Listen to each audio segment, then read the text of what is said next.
All right. Welcome to everyone joining us on YouTube.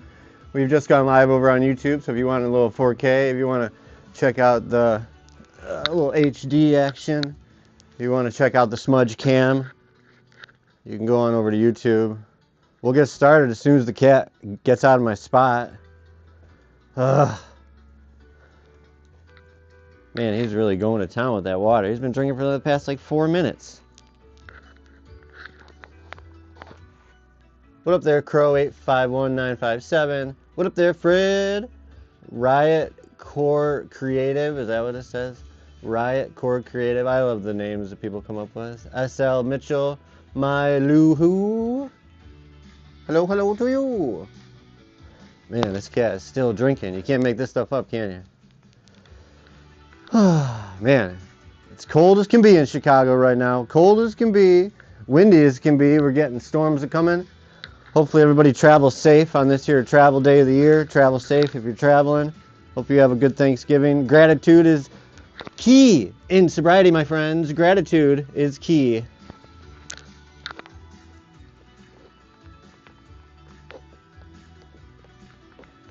What up, KC Beast? Andrew, Mrs. Flick. Man, this cat is still drinking. What the heck? Are you done? Smudge, come on. Smudgy, over here, buddy. Smudge, come see here. You done? You can't quite decide if he's done or not. And there he goes, back at it. Ha! Hilarious. This is getting silly.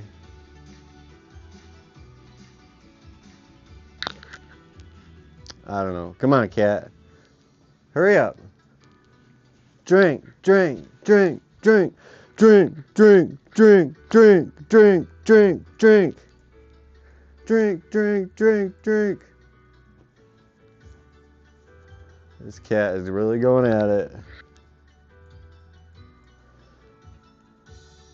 Here's the smudge cam. You just gonna keep drinking water, brother?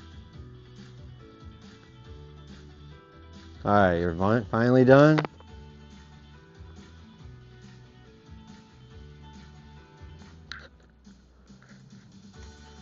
Come on.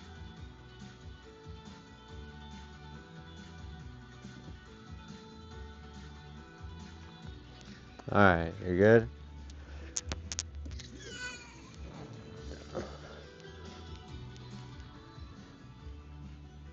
There we go. Smudge is back in town.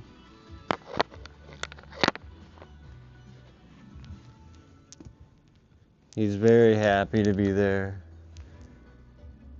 And everybody else, a happy, happy Thanksgiving Eve to you. Let's get this camera back in action.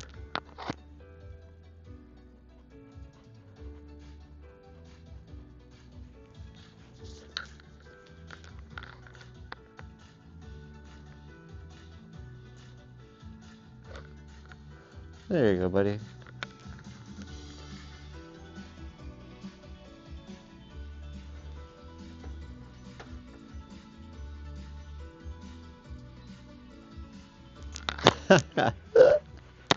You just plopped down, huh?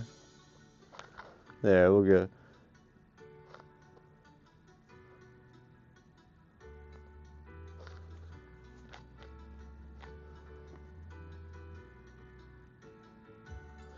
Smudge is by far one of the most popular parts of online. Anyway, my friends, my name's Nick. This is Devil Dog Addiction. Hope you guys are having a good old-fashioned day. We're about to talk about the war inside our heads. The war inside our heads. Why do we do things that we know are bad for us? Why do we do things that hurt ourselves? And why can we not get past it? Welcome to Devil Dog Addiction, my friends, the place where we confront the battles that nobody else sees. If you're joining us live on TikTok or if you're joining us live on YouTube, it doesn't matter. The fact is you are here, and hopefully you can learn a little bit of something about addiction and getting through it alive. Harm reduction we preach around here. Incremental change we preach around here all the time. But this is also a place where we admit that you can hide a bottle, right? You can hide a needle, you can hide the symptoms of addiction for years, but you cannot hide the war that happens inside your own head. It eventually leaks out everywhere. It eventually blows up in your face, and it eventually makes everything in your life crappy. Let's see, does that work okay? Yeah, that sounds pretty good. I think that this will be a good old-fashioned show today. If you have anything to add, feel free to jump on in. If you just want to listen, just listen. If you just want to stop on by, stop on by. What up there, 5K4 Wolf, Mark? I can't see some of the names up there, but either way, we're going to get going on this old-fashioned episode. If you are here today, if you're catching any of these words right now, it's because something inside of you is tired of fighting blindly, right? It's tired of being ambushed by your own thoughts. How many of you feel ambushed by your own thoughts, that you're actually fighting against the thoughts in your own head? Tired of feeling like the enemy isn't out there, but in here, and the enemy inside, not just our heads, but our hearts, right? Maybe your mind has been loud lately. Maybe your mind is always freaking out. Maybe you're going here, and you're going there, and you're going everywhere, everything in a minute. Maybe your heart's been heavy. Maybe your heart and your emotions have been a little more heavier than you like to admit, right? Maybe you've been reacting. Yes, maybe you've been reacting instead of responding.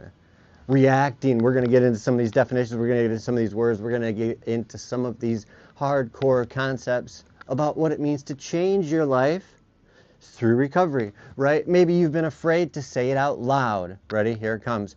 My thoughts are hurting me more than any substance ever did. Hey, I spent years in the Marine Corps, my friends. Yes, I know what fighting and damage and sacrifice looks like, right? But nothing out there, nothing in the Marines, nothing in service compares to the battles that we wage within our own minds.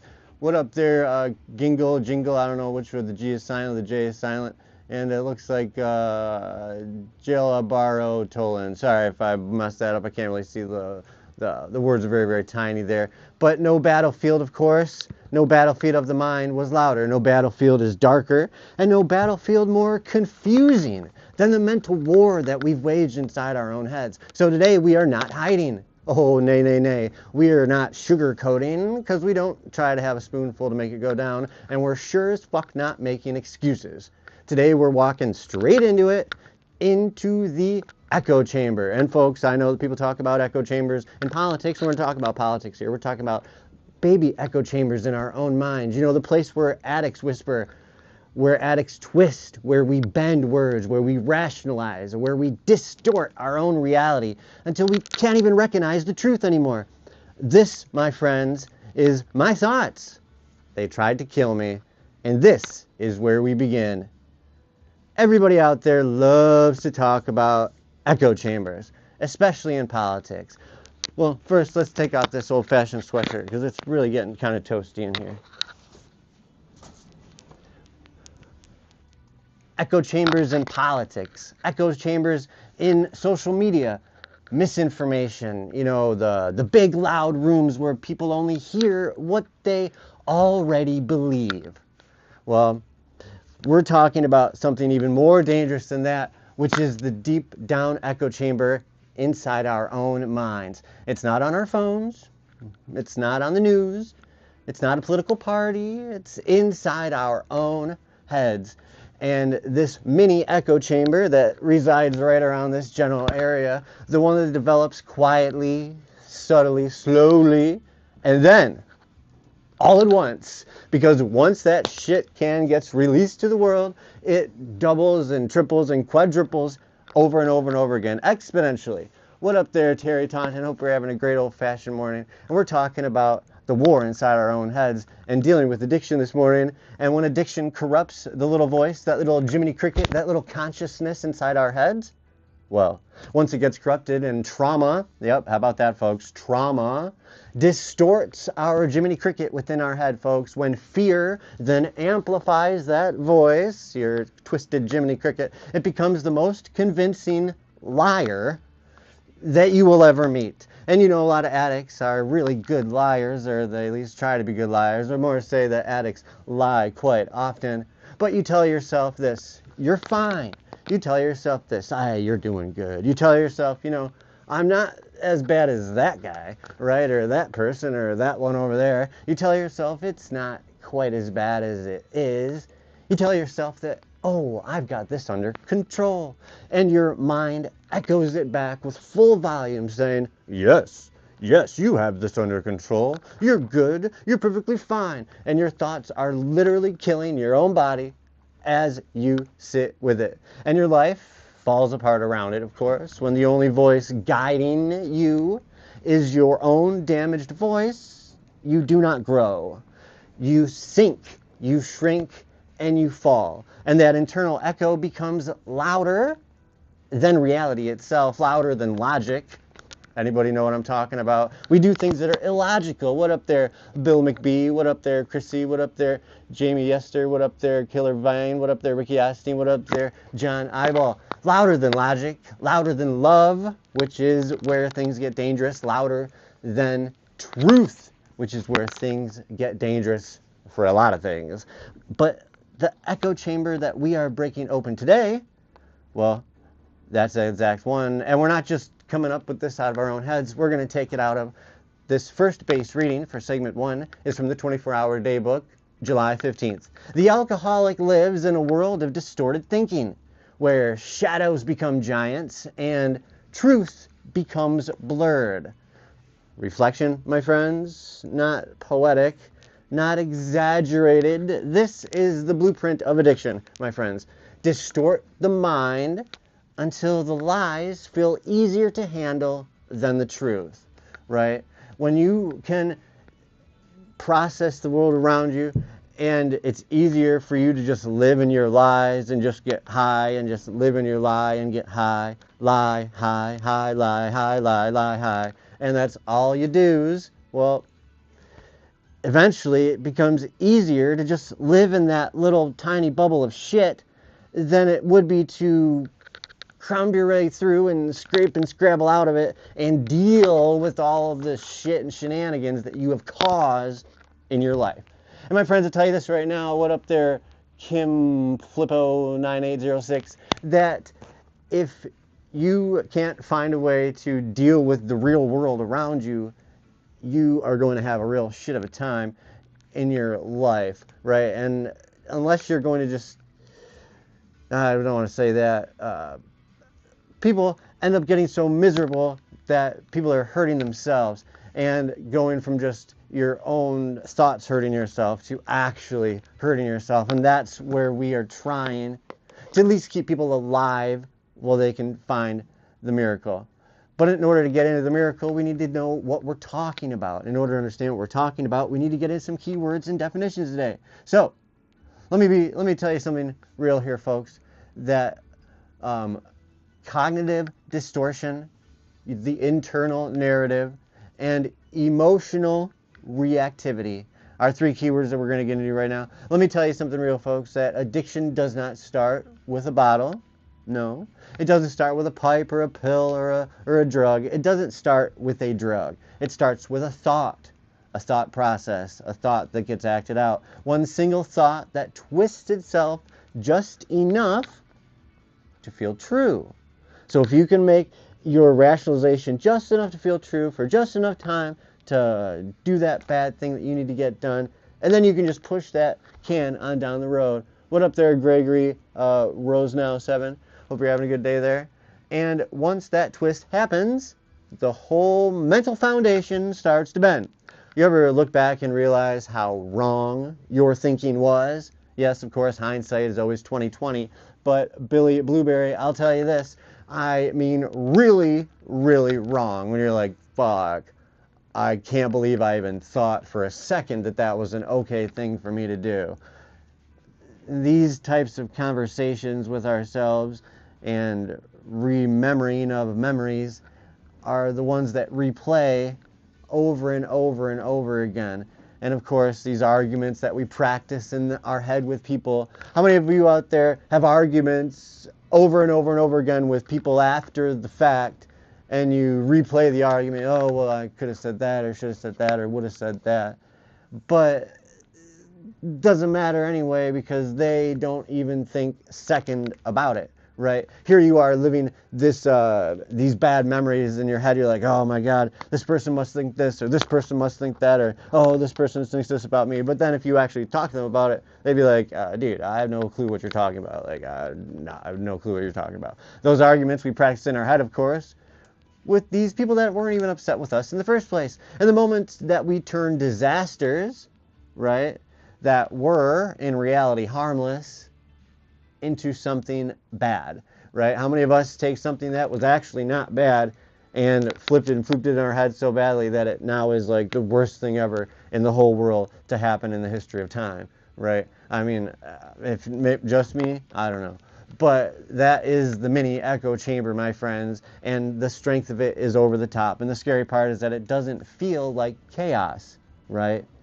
It feels like clarity. And that's the very trick about addiction, is it will get you fucked up in your head, and then you think that you're actually more clear fucked up than when you're not. What up there, Ron Gooding 773, Susan Cram 9016, Kratos, a little God of War fan there maybe, I don't know. Addiction makes you emotional, right? But it makes your emotional reactions feel like truth. And when you are doing your emotional reactivity, where you're reacting with just feeling and pure emotion without any type of logic or thought process or discerning of what's going on around you, then you're most likely something bad is going to happen. And a lot of times it makes your fears sound like dead, cold, hard-on facts. And that is where things get dangerous. What up there, Dog Howl? Hope you're having a howling a good day, because I know the wind outside here in Chicago is howling up something fierce. And I'll tell you that here's the most brutal part of it all. Most relapses do not start with a craving. Oh, time to hydrate real quick. They start with cognitive distortion. Your thinking is crinkled and crankled, my friends. What up there, Bully62? They start with that cognitive distortion, of course, because studies show that 70 to 80% of relapses begin with this distorted thinking before the physical craving even shows up. So I know a lot of us out there, a lot of us opiate users, can definitely talk ourselves into feeling sick, right? You're like, oh, I wasn't feeling sick, but now that you mention it, I think I kind of am, right? But think about that. You can be sober, you can be clean, you can be doing everything right, but if your thinking is still twisted, then relapse is already warming up in the locker room, folks, and you need to be wary of that. Hey, I lived in the world, right? Lived in that world, of course. A friend taking too long to text back felt like abandonment, right, folks? Or you can't, a simple question felt like criticism, like the 10th degree, like the Spanish Inquisition. A boundary, right? Someone setting a boundary with us felt like they were betraying us somehow. And good Lord, an actual criticism, nothing good came from that. And science backs it up. Addicts misread emotional cues 60% more often than the general population. I'll say that one before I have time, folks. Addicts misread emotional cues 60% more often than the general population. And we're not imagining chaos, right? We are interpreting the world through a cracked and twisted lens. And every neutral moment, right, every moment where we are neutral or central on something becomes a threat, because we're either have to be jumping on top of something or we're reacting emotionally to something. So we're always being wrapped up in our own narcissistic ways. And every silence, yes, living in silence with addiction is not easy, but every silence that you get from the general world around you feels like rejection. And every pause in a conversation, in a moment, in a story, feels like rejection. And the worst part, the very, very worst part of all these emotions that we keep feeling that are fricked in the face is that we believe it to our core sometimes, so much so that it becomes truth to us. And because when your mind echoes back your only fear, your own insecurity, your own trauma, well, it becomes the loudest voice in that room. And that room, my friends, that is the echo chamber trap. And that is what we're trying to avoid. But the scariest part is not the distortion. And I say, oh, distort that or distort this. It's the confidence behind said distortion. See, people are all fucked in the head, but they are so convinced that they can be fucked in the head with authority, right? And addiction doesn't just lie. Oh, no, it doesn't just lie. It doesn't mess with our minds. It doesn't just mess with the people around us. It gives us this self-given, self-righteous, over-the-top authority, right? And suddenly our panic sounds reasonable, our fears sound very, very rational, and our worst case scenario sounds like a foregone prophecy, folks. And that's how you lose control of your life one thought at a time. Addiction turns your mind into that courtroom, right, where you play every role. You're the witness, the prosecutor, the defendant, the judge, the judge, jury, prosecution, everything, right? And every verdict that you give yourself is guilty. You build cases in your head that you have nothing to do with and have nothing to do with the real world, and then you sentence yourself based on evidence that never actually existed in a world that you fabricated for yourself. What up there, Lloyd Rogers 768? What up there, Barry Gordy's? Hope you're having a good old-fashioned day, because this is not a personality flaw.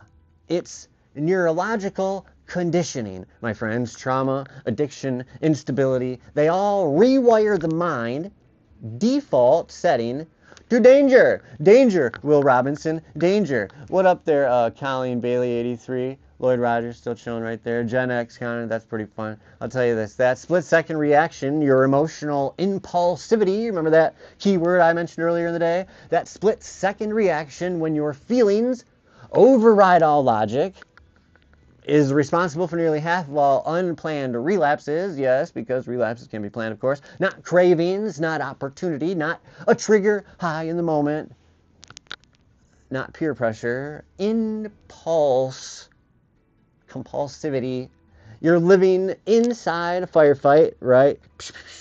Created entirely by thoughts you've never examined. I've never examined. We haven't taken the time to examine these thoughts. What up there? Mary Pollock 330, still chilling. That's fun. Because as long as you are distracted by imaginary enemies, you will never confront the real one. And that is a tried, true, tested fact in all of the world and all of reality. Because if you can distract yourself from the things that truly matter, you don't have to deal with these hard things to deal with. The problem with that is that you're never going to confront the real issue. And without confronting the real issue, you're not going to be able to heal. And the truth is, breaking the one echo chamber is not about declaring yourself wrong, right? It's about allowing the possibility that your interpretation is not the only one. Maybe just possibility, just for happenstance, for just a teeny tiny itty bitty little baby teeny little squishy little bit, maybe how you view the world isn't exactly how the world completely is. Just maybe. Just kind of maybe, I don't know. Just maybe. But, people don't like to say that, right? Maybe I should pause. Maybe I should breathe. Maybe I should ask someone else what they think. Maybe I should do a little research. Maybe I should take a step back. Maybe I should read some books about it. Maybe I should read the Bible about it. Maybe I should read the big book, the NA basic text, the 12 and 12, How Bill Sees It. Any of these great literature books out there that can help people with sobriety, but are not, and I'll tell you this, friends, what up there, T. Gwynn, what up there, Ford 1960, these things are not tried and true things that if you do them, you're guaranteed success. And this is the other one too, that if you do not do it this way by the book, then you will fail. And that means that you're failing anyway, which is not true. The incremental change, my friends, if you are working on getting better and you are truly honest with being a better person, a better version of yourself, growing, getting rid of this addiction, getting past this addiction, getting past this damaged person that you are, and trying to get into someone that you want to be, well then, my friends, this is the place for you. And if you're thinking to yourself, maybe I should ask someone else what they think, well, that's a good place to start, because freedom begins the moment you question the voice that's been guiding you. And that, my friends, is the true definition of free will. You take what you've learned and you take your actual real life experience, and then you move forward with it and you ask more questions. And if there's things you don't know about, you ask a little more. What up there? What does that say? T-built. That's fun, Alan Wolf. Because it's time to wrap up this segment, my friends. And when wrapping up a segment, we have to ask ourselves, okay, great. We went over a bunch of stuff. We have a bunch of information in our head. So what do we do with this now? Well, we learn to question the voice inside our own heads, right? Especially if you've been living in addiction all this time. We need to be changing the way that we're thinking. And it's not going to be easy, easier said than done, of course, but we have to recognize that our thoughts are not facts. We need to recognize that our thoughts are changing, and that how we feel super strongly about one thing in 1 second might not necessarily be the way that we're going to feel about it in a few. And our fears are not forecasts. Friends, what you fear is not always going to be reality. And it'd be silly for me to say that what you fear will never become reality, but it can not dominate your thoughts and emotions. And our emotions, of course, are not evidence. Our emotions and how we feel about something that's not good evidence to use towards our like creating a long-standing logical opinion on something, right?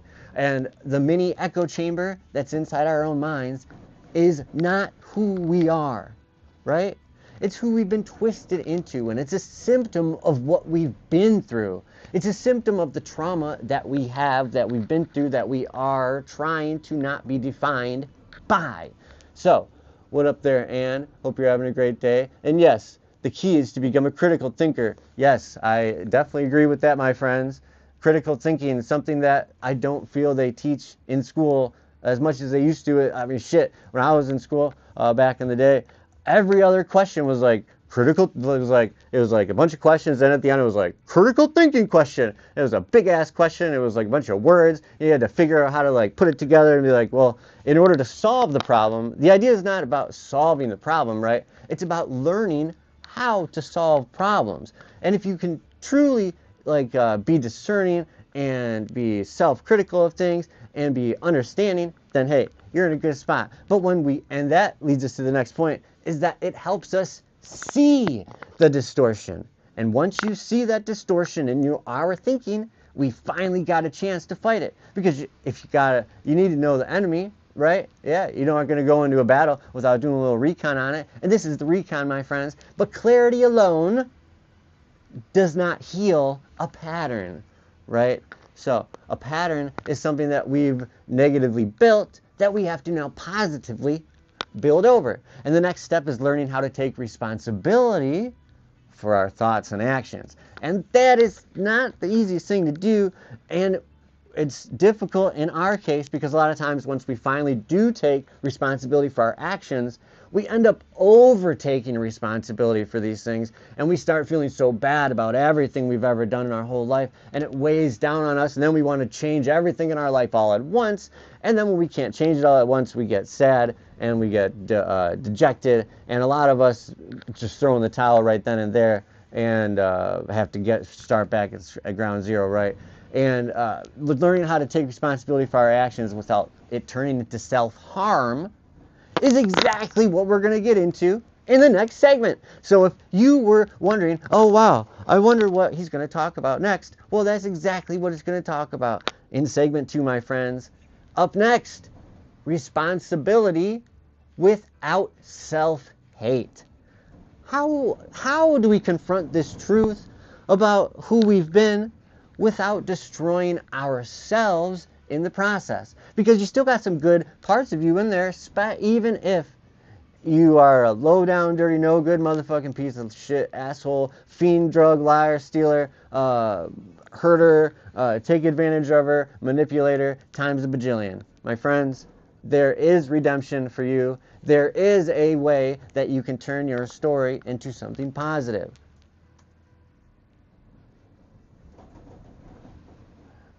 My friends, the wind in Chicago is whipping around so bad. I don't know if it's going to keep the power on, but hopefully it will. Let's get a little hydration real quick. All right, ready? Segment 2, my friends. Segment 2. Welcome back to Devil Dog Addiction. My name's Nick. This is Smudge. Smudgy Wudgy. Hello, Smudge. Hello.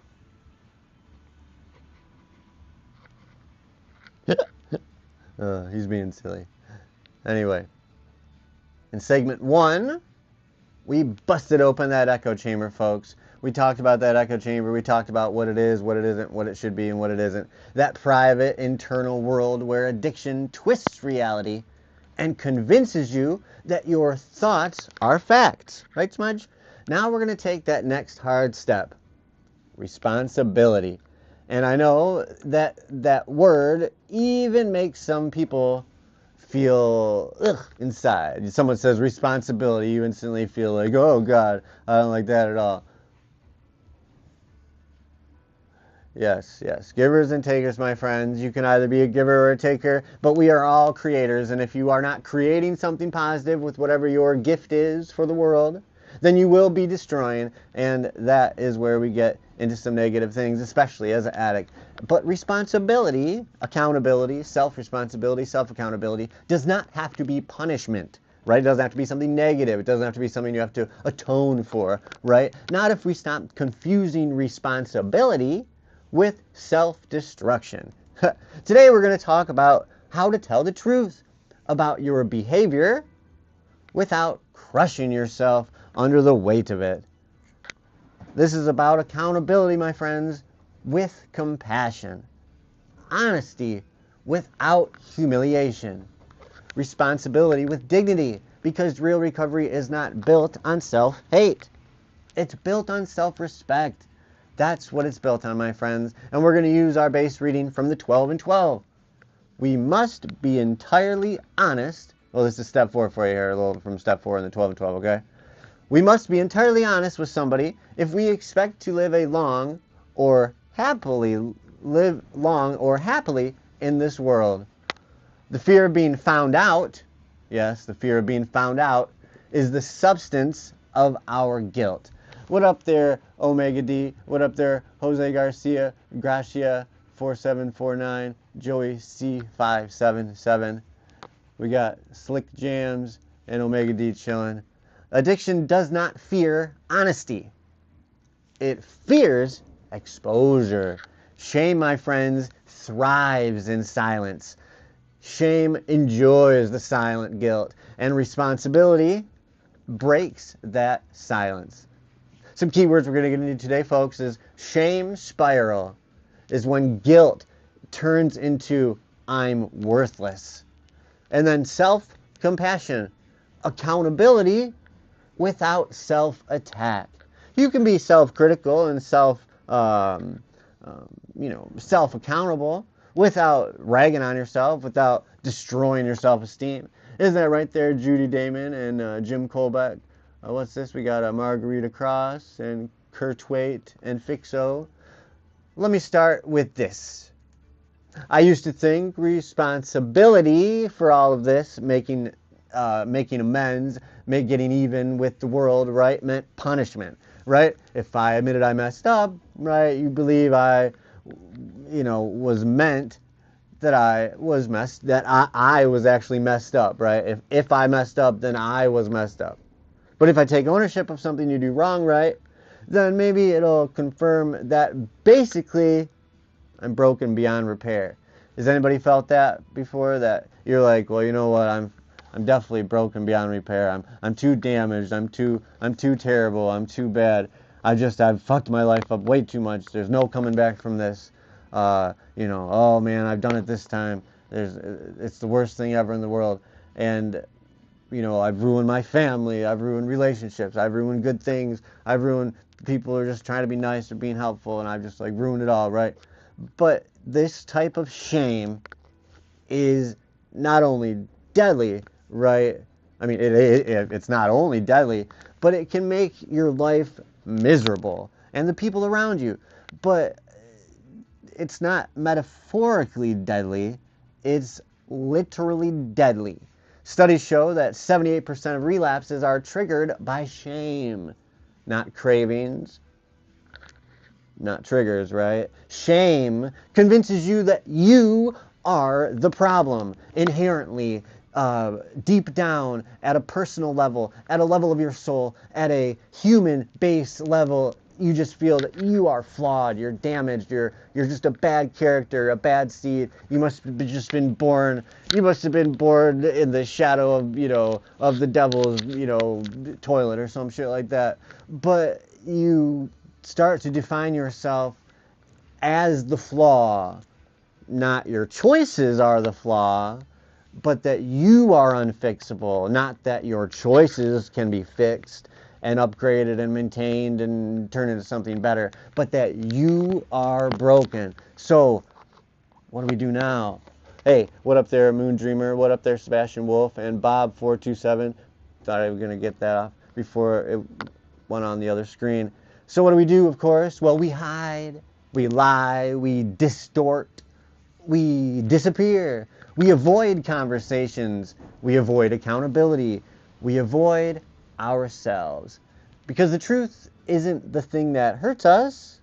No, it's what we think the truth will mean. So the actual truth is not the thing that's damaging, people tell the lies, but it's the fear of what is going to be found out, or the fear of what people will assume about you once said thing gets out in said open, right? And we're worried about the image or impact or whatnot on the world or us around it, but all the while ignoring the fact that everything we're basically doing is damaging our, image in the world, or our souls in the world, or our, splintering our very existence into little pieces, because that is what addiction takes from you.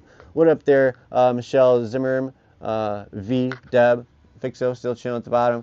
And we're terrified that if we admit this truth, because you know what I'm talking about, admitting the truth about ourselves, that someone is going to look us in the eyes and confirm this fear that we've carried all this time, right? That we are not worth saving. And this, my friends, is where I beg to differ, because you are worth saving. Hopefully I was worth saving. But see, even then, it's hard to feel good about yourself. So I can feel real good about you. I can feel good about you and you and you and you and you and you and you and you and all the people that I talk to at meetings, or the people I talk to at the VA, or the people that I talk to at school, or at various, work and that type of good stuff. But here's the real truth, my friends. Responsibility, accountability, maturability, making mature, rational, community-serving decisions, right? This is not a weapon, right? Shame is the weapon, but responsibility, nay, is not a weapon. Accountability is not a weapon, okay? Accountability is its own entity, okay? Shame is the weapon, and shame is not honesty. And we're not going to get deep into the accountability side of it. We're going to try to focus on not getting stuck with the shame. A lie dressed up as humility, my friends. That is what shame is. People who live in shame-based thinking are twice as likely to hide their mistakes instead of correcting them. So, if we have some issues, right? Okay, we're going to get down into brass tacks there, folks. What up there, Susan? What is that? I can't see. Beckland, George Seymour, Thomas, what's that up there? Thomas Atkins, Eddie, Smith Rennan. Yeah, that's awesome. Anyway, if we avoid this shit, we're not going to correct our mistakes. And if we don't try to correct our mistakes, then what are we doing? We're just going to keep doing them over and over again. We're just going to avoid it and be like, oh, it wasn't me. I didn't do that. Oh, it wasn't me. You're going to point over there. Oh, it was that person. It was that person, that person. Or the best yet is, oh, yeah, I did it, but here's why. Right? You're like, oh, yeah, I did it, but they made me do it. Oh, they made me do that. Oh, I only did that because they did that. Oh, dude, come on. Get the fuck out of here with all that shenanigans. It's a bunch of bullshit, and y'all knows it. And people say, oh, that wasn't me. I wasn't avoiding responsibility. No, we weren't avoiding responsibility, my friends. You know what you were avoiding?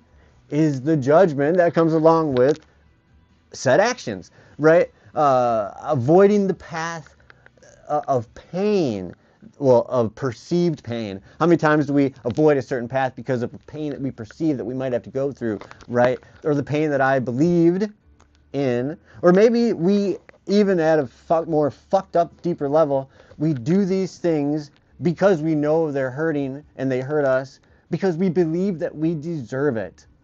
How about that? We believe that we deserve this damaging pain and this damaging pain that continues on because of these choices that we make because we feel that we should be punished, or we feel that we don't deserve anything good, or we feel that because of all the bad things we've done and the choices we've made, that we shouldn't get any redemption, or that we should just keep having to pay our penance, in our life in terms of feeling like shit all the time and not being able to find any emotional, mental, spiritual peace, right?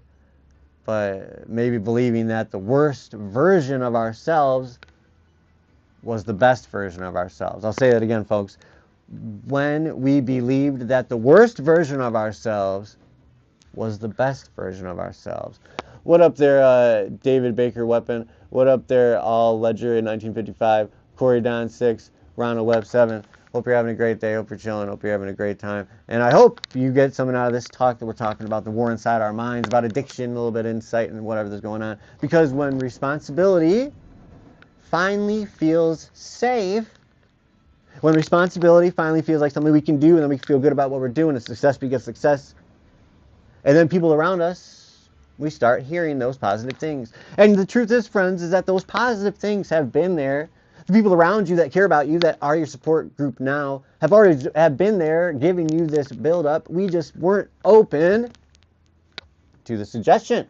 And when you're not open to suggestions, when you're not even open to suggestions that maybe you are a decent person, perhaps, maybe, I don't know, and that you just need to get out of that drug addiction, and you can feel a bit better. But the point is, it's not the drugs, it's that shame, my friends.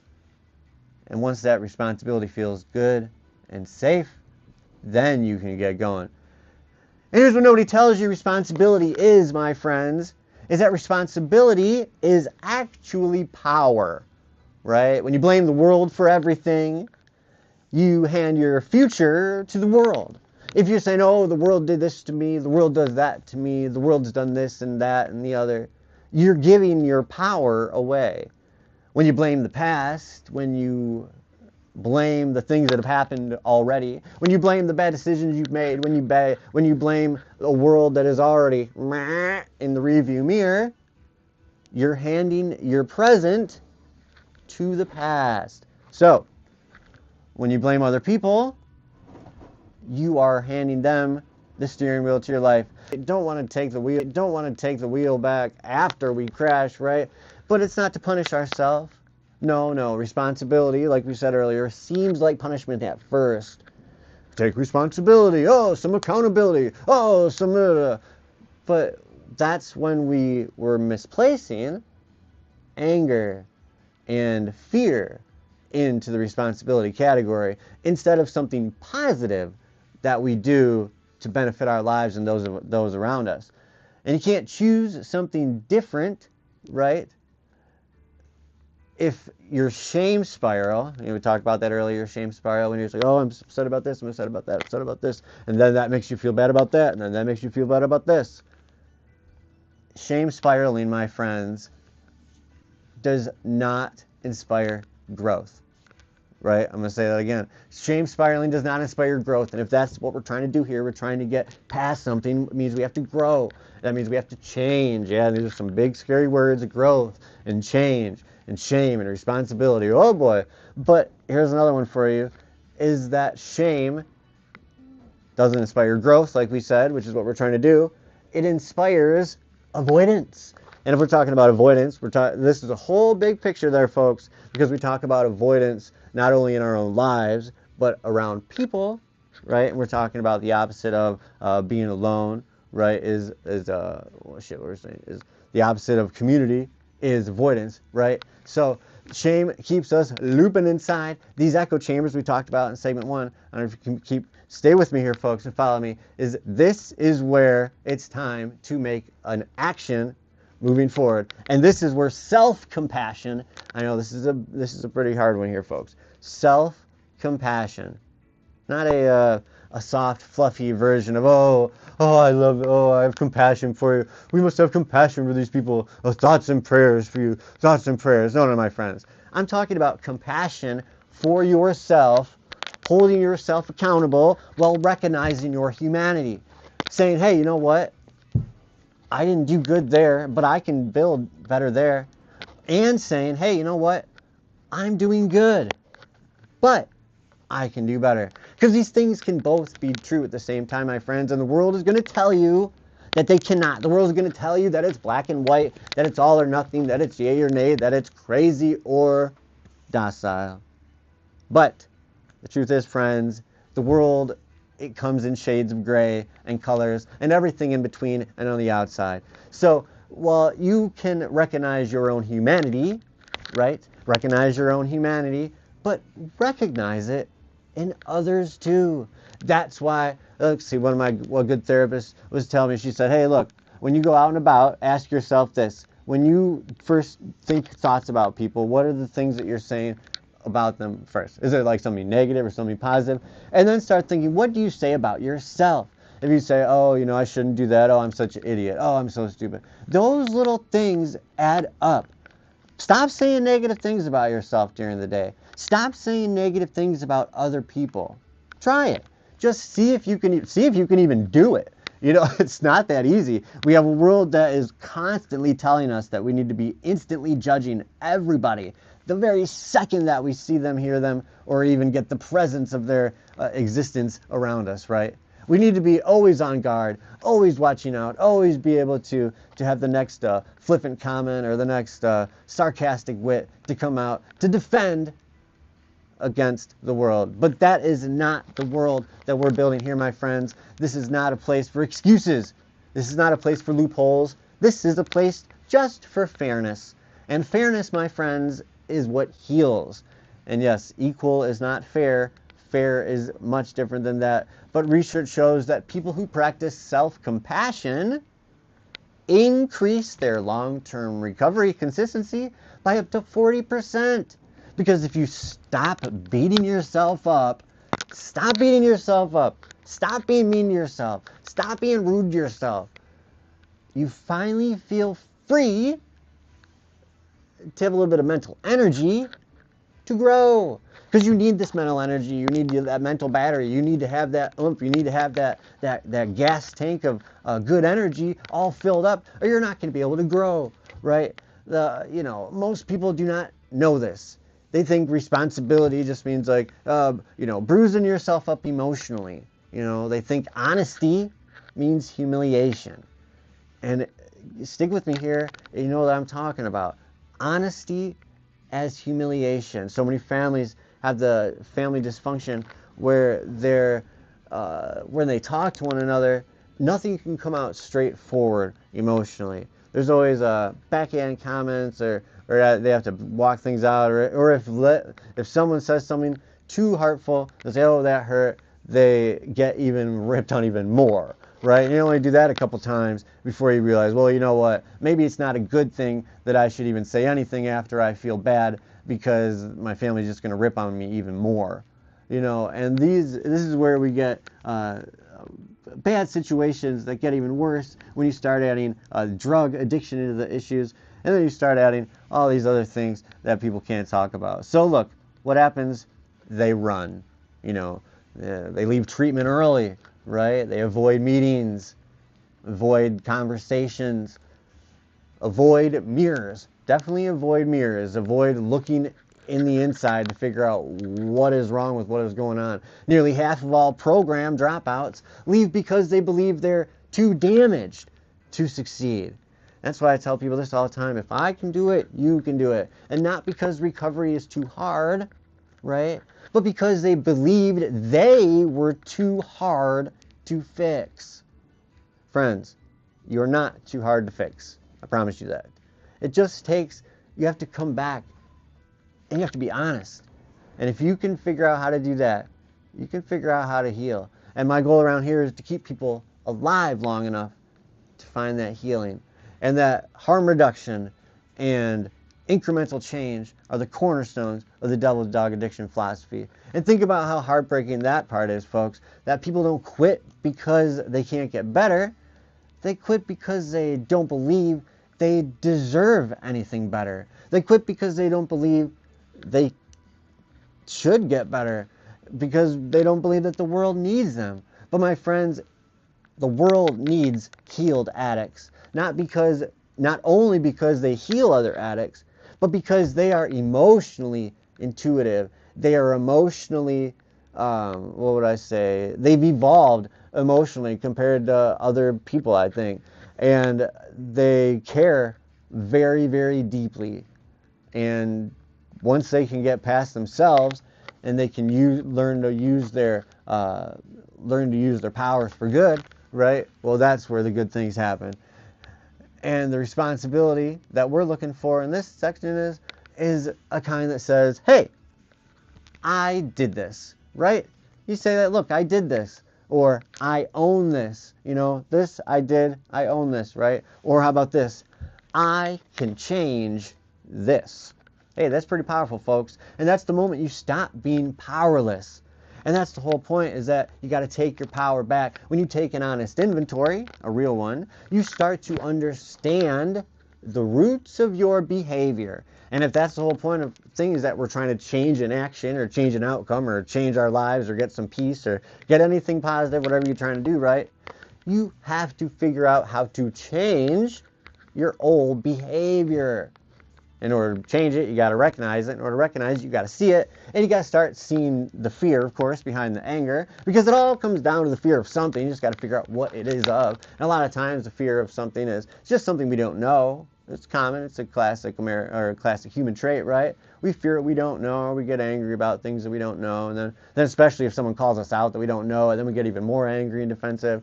And then we're even less likely to understand or listen to what someone's trying to tell us. So if we can just ease back on the emotional reactivity, I think we can get a little progress moving forward, right? And of course, the loneliness, we'll talk about this for a second, underneath a relapse.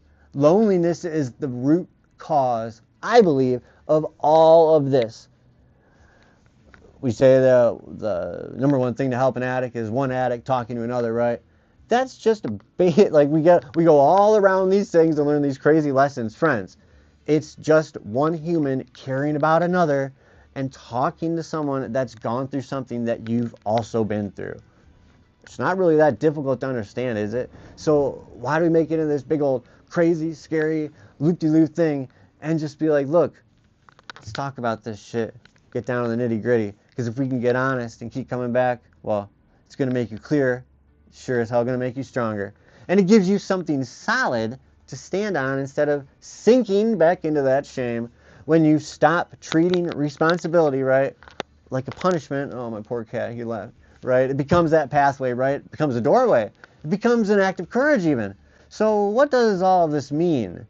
Responsibility isn't the thing that that destroys you, right? It's the thing that rebuilds you. A lot of people say, oh, they run from responsibility. They're worried of responsibility. They're scared of responsibility or accountability. But that is what's going to rebuild you and going to rebuild your community and rebuild your life. Because shame is that thing that kills us. Shame is the enemy. Responsibility is how we break that pattern, folks. Break the pattern. Responsibility is how we reclaim parts of ourselves that we've lost to addiction. Well, nay, I didn't say lost to addiction. That addiction stole that greedy fucking piece of shit motherfucker. Yes, my thoughts almost killed me. Share your thoughts. Yes, I've been sharing my thoughts for a while now, but my thoughts were that I could drink. I could drink alcohol still, or that I could shoot heroin and that wouldn't kill me, right? How about the best thoughts that I had got me stuck in psych wards and rehabs and crazy old shit, right? Yeah, lots of things that your thoughts would try to kill me left and right. But once I learned that I didn't have to be a passenger in my own story, well, that, my friends, is how I have learned to own my own truth without breaking myself, but also without being so over the top obnoxious, where I'd be like, oh, this is my truth, and you better stand the fuck out of my way, and I'm going to do whatever I want, and if my truth offends you, I don't give a fuck. Come on. You still got to go out there and live your truth, but speak a truth that that other people could be okay with.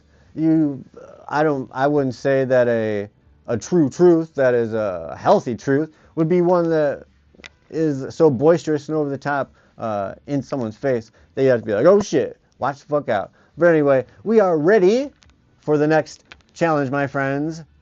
The cycle. Why do we keep doing this over and over again? The cycle. Why do we do something we swore that we never do? The cycle. Why do we upgrade or evolve negatively in our addiction to, oh, I wasn't going to do this. Oh, I'd never do that. I'd never do this. Oh, yet. But why do we repeat these mistakes that nearly, dearly, clearly destroy us or destroyed us? And that, my friends, is where we're going next. It's time to transition into segment 3. We've only got 3 segments to do, and this is the 3rd one. Coming up, my friends, self-sabotage. Oh, man. Well, oh, no. All right, so we've gone an hour, and TikTok is telling me, hey, we've been going for an hour already. But it's time. Here, 1 second.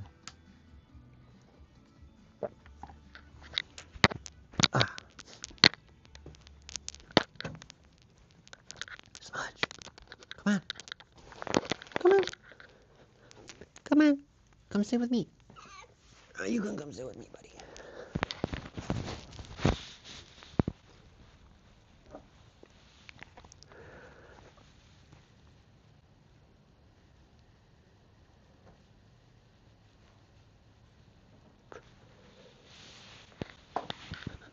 Come here. Come here.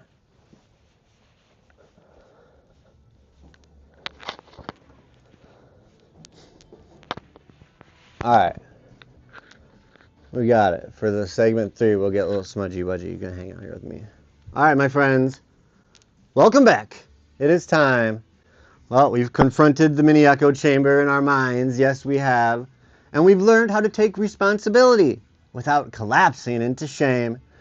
And now it's time to step into one of the most painful, confusing, and universal parts of addiction.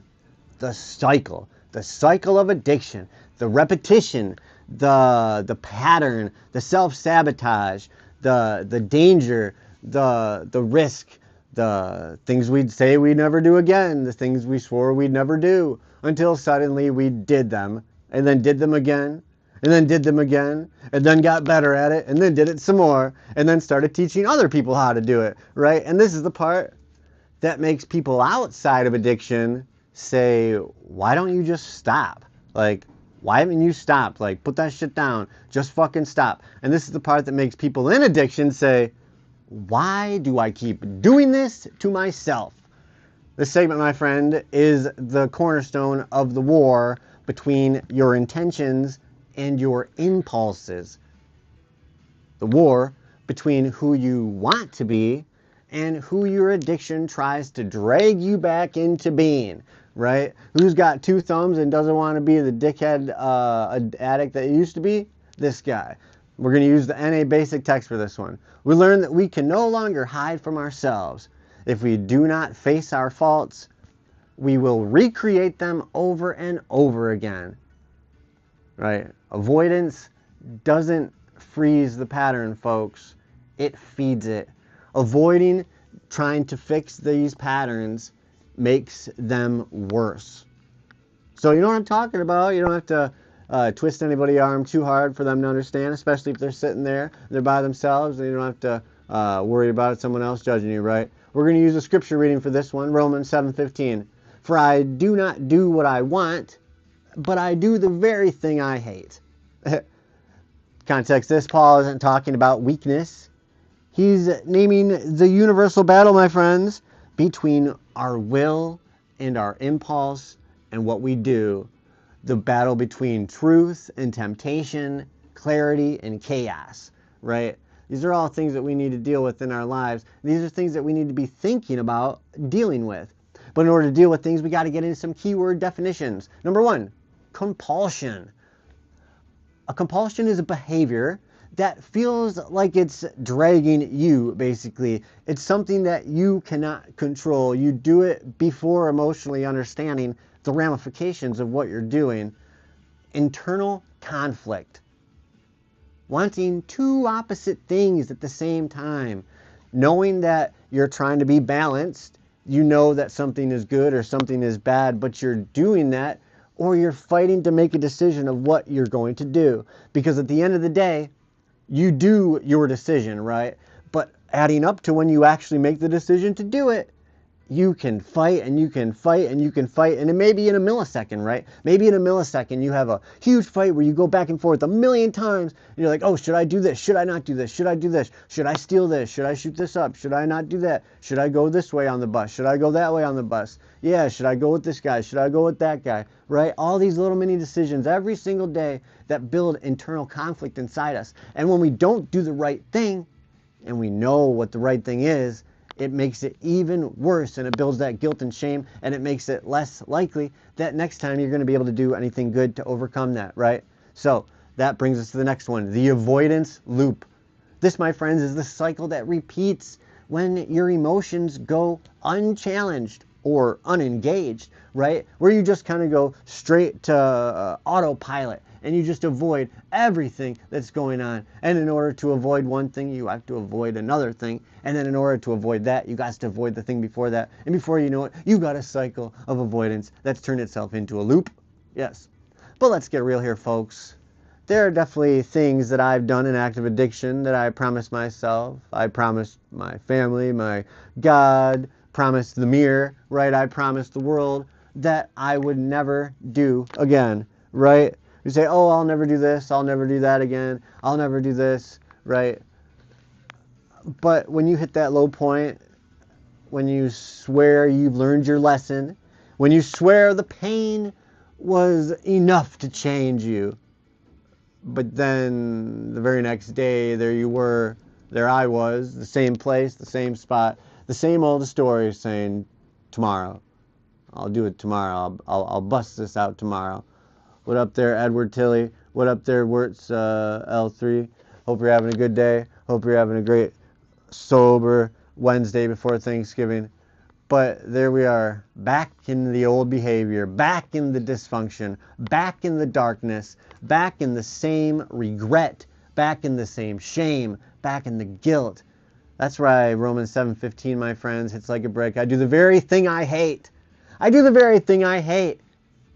Because that is exactly how it feels, my friends. It feels like your body is being pulled by a force stronger than your mind. It's like you're like, I just watch myself do these bad things and then be like, oh, whoops. Oh, man, that sucks. But at the end of the day, it's because we think that we've lost our willpower. And some people think that it's about morality. Some people think it's just because they don't have a stiff upper lip. You just need to be stronger in your willpower. You just need to say no. You just need to stop, right? You just need some discipline, right? You need to work out more, or maybe you should try eating something different. Have some chocolate instead, right? But studies show that 92% of addicts repeat harmful behaviors even when fully aware of the consequences. 92%. That's not weakness, friends. That is biology. That is humanity at its fucking very definition. It's brain chemistry. It's the brain remembering relief, right? More than it remembers destruction. When the brain is stuck in survival mode, it doesn't choose what's best. It chooses what's familiar, even if familiar is familiar as hell. And the biggest trigger for repeating the same behavior, of course, is not opportunity, right, Smudge? No, it's avoidance. Research shows that addicts use avoidance as a coping mechanism 70% more often than people without addiction. So that, my friends, is not even a number that you could even pretend to skew, right? Avoid your feelings, avoid the truth, avoid discomfort, right? And suddenly the old habit shows up like an old friend, offering a quick escape, right? You don't relapse because you want the chaos. You relapse because you want relief. You relapse because you want some peace. And your brain is telling you that the quickest, easiest way to get this is to do this at this route. But that, my friends, is the cycle. And that is also the trap. And that is also the pattern that we are naming today. So how do we break the cycle? Because it's one thing to bitch about a problem. It's another thing to come up with solutions to fix it.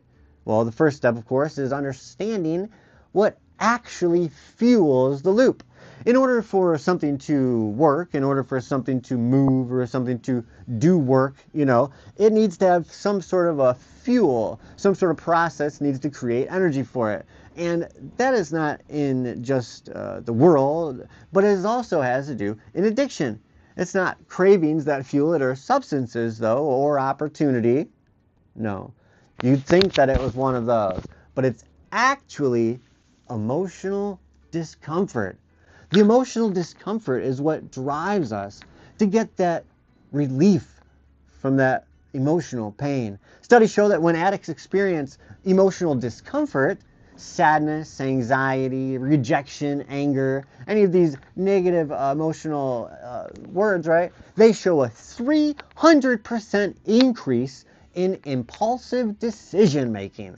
How about that, folks? And impulsivity is the driver of relapse.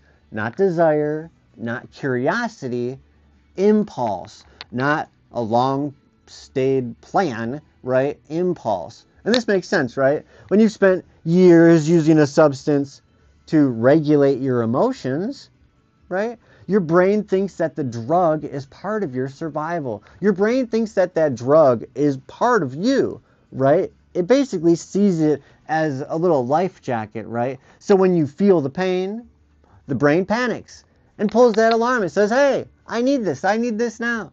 Because that's why our intentions, and having good intentions, or being like, oh, I had planned on doing this, or I didn't even plan on doing that, or, well, I had planned on going here, or planned on going there, and then I just wound up here, right? And that is why our intentions and actions do not match. And that's where we get that imbalance. That's where we get that distortion. That's where we get that feeling of yuckiness. That's where we get that need to escape it more and more and more. Look, you're not trying to destroy yourself. I know that. People in addiction know that. People that study that addiction know that. You're just trying to stop the pain here, folks. But the brain, our brains, we've been choosing wrong. And we're choosing the wrong way to heal. We're choosing the wrong medicine. This is medicine that's making us more sick. And here's the devastating part, folks. The brain does not care about long-term damage when it's drowning. Remember, folks, right now we're talking about our brains in addiction mode. We are in survival mode. A lot of us started using drugs early in our lives, and we are, oh, hey, what up there, Plumber Bob? Hope you're having a good old-fashioned day there. A lot of us started using drugs early in our lives before we had a chance to emotionally create even a base emotional palette, right? We didn't even have a baseline of what it meant to grow up and learn how to be an adult, right? Especially emotionally. And so when your brain is emotionally drowning or starving, whatever analogy you want to use, it reaches for whatever is going to help fix it. It's going to reach for whatever will help what ails you, right? And the fastest thing usually is what it knew from the past, and that's going to be the drug use, right? Even if that thing has almost killed you multitudes of times. And that's why you can hate the behavior while still doing it. And that's why the cycle feels so humiliating, because you know better. We know better. We know it's bad. We know it's going to hurt us. We know it's going to make it worse, but we still do it. And that makes it even more embarrassing. And that makes us want to hide it even more. And it's even shittier because you want better. You want to be better. You want to feel better. You want the world around you to be better. You want your family to be better. You want, everything good that you're trying to do to be better. But the pull of the drug almost feels involuntary at times. But my friends, there's one more layer, one that we don't talk about enough. And this is one that we really need to get into right before we're done. And this is it. Isolation. In long-term studies, my friends, the number one predictor of relapse was not craving, stress, or availability. It was isolation. Being trapped in these mini echo chambers from segment 1 we were talking about, with no outside voice to challenge it. You need real people out there that have been through it to talk to you and tell you, hey, I'm challenging what you're thinking right now. When you're alone with your own thoughts, the addiction has home field advantage, my friends. The echo chamber gets louder, the shame whispers harder, and the spiral begins. So the cycle repeats because the conditions have been repeated. Avoidance repeats. Self-hate repeats. Isolation repeats. Unchallenged thoughts repeat. And when all these negative things repeat and repeat and repeat, this is where your willpower goes basically from what it was, the negative, to a negative. And the cycle does not come from one giant act of willpower, like we're saying. It comes from interrupting this loop. We got to interrupt this loop, friends. Interrupt it. Just put a little crack in this pattern that we've gotten into. Just pause this pattern long enough to breathe, to get a little bit of healing, to get some help, to get another person in there to help you out of there. You don't have to beat this entire cycle at once. And that is, I think, what the biggest damaging part of some of these recovery programs tell you is that, hey, if you don't get sober today and you're not sober from this day forward for the rest of your life, then you failed. That's fucked up. That's setting people up for failure left and right. And that is just going to make people feel bad. At least, what is it, like 70, 80, 90, whatever percentage of people that don't get sober off the first try, right? And you don't have to break this cycle, like we said, all at once, because it built moment by moment. So we have to break it moment by moment. But one moment, of course, challenges this voice, like we said at the very beginning, inside our heads, right? One moment that we choose to do better. We choose discipline over our greedy wants and needs at that very specific time. And once you stop the loop once, you can stop it again. Maybe at a different place this time. Maybe a little bit sooner than last time. Because that's the goal then, folks, is the harm reduction, the incremental change. Again and again and again until the pattern loses its power. And the cycle ends, my friends, when awareness meets honesty. When discomfort isn't a command to make you do something, but a signal that tells you, hey, you need to watch out because you are in a damaging place. You're in a risky place with your sobriety right now. And the cycle, of course, ends when we stop running from ourselves. So, we're about done here, folks. But what does this all mean, right? We're going to wrap it up real quick. It means that you are not defective for repeating behavior that you hate.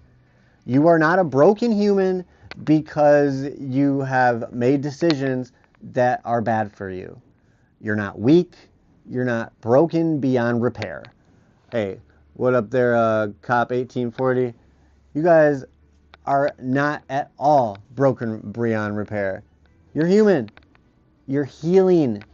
And you are learning what it means to face what we used instead of running from it. This is not something that changes overnight. This is a difficult, long, arduous process, But getting into a deep, dark, dank pit of despair and addiction, it didn't happen overnight. So it's not going to get fixed overnight, my friends. And the cycle doesn't break through force. You're not going to force a cycle to break itself, right? It breaks through insight. It breaks through conversation. It breaks through reaching out to people that don't think people care about them. It breaks through honesty, community. How about pausing before you have an emotional reaction? Through replacing shame with responsibility, right? Replacing avoidance with connection. And now that you understand the loop, my friends, we can start to interrupt it one moment at a time. So, your thoughts tried to kill you, right? Mine did too. Your patterns tried to return you to a life you don't want to live anymore. But now you see the mechanisms. We've talked about it, and in case you forgot all the millions of things that we went over, you can go back and watch it one more time. You see the traps, and now we understand that the enemy is from the inside out, my friends. And in the next episode, we're going to look deeper into what real emotional regulation looks like. So, I hope you had a good day. Hope you have a great holiday week. Stay safe. Travel safe. Looks like Smudge is going to be sleeping for a while. So let's put him back in his little bucket here. Here you go, buddy. Oh, he's not happy about that. Here you go, bud. Here you go. Lay down. Lay down, little guy. Go on. There we go. He's much happier now. So, hope you guys have a great Thanksgiving. Practice some gratitude. Drop me a line. Peace. And for everyone else on YouTube, I hope you have a spectacular Thanksgiving. Hope you have a wonderful holiday season. From Smudge, take care.